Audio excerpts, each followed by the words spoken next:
সন্ধেবেলায় বসে রয়েছে, হঠাৎ করে আমার সেই ছোটবেলার কথা মনে পড়ে গেল।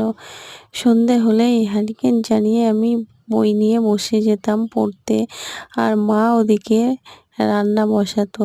আর মার হাতে সব থেকে বেস্ট রান্না ছিল হাতে মাখা আলু চচ্চড়ি। আহা, কি সুন্দর স্বাদটাই না ছিল, এখনো যেন মুখে অমৃত হয়ে লেগে রয়েছে।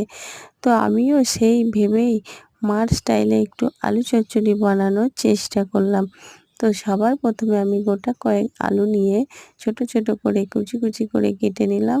তারপর তার মধ্যে দিয়ে দিলাম দুটো মোটা মোটা পেঁয়াজ, সাথে গোটা কয়েক কাঁচা লঙ্কা, আদা রসুন জিরে বাটা সামান্য পরিমাণ দিয়ে দিলাম। সাথে দিলাম হলুদ, লবণ, আর দিয়ে দিলাম উপর থেকে সর্ষের তেল। সমস্ত কিছু আইটেমকে কাঁচায় ভালোভাবে মেখে নিলাম, তারপর গ্যাস অন করে বসিয়ে দিলাম। তো মার হাতে স্বাদ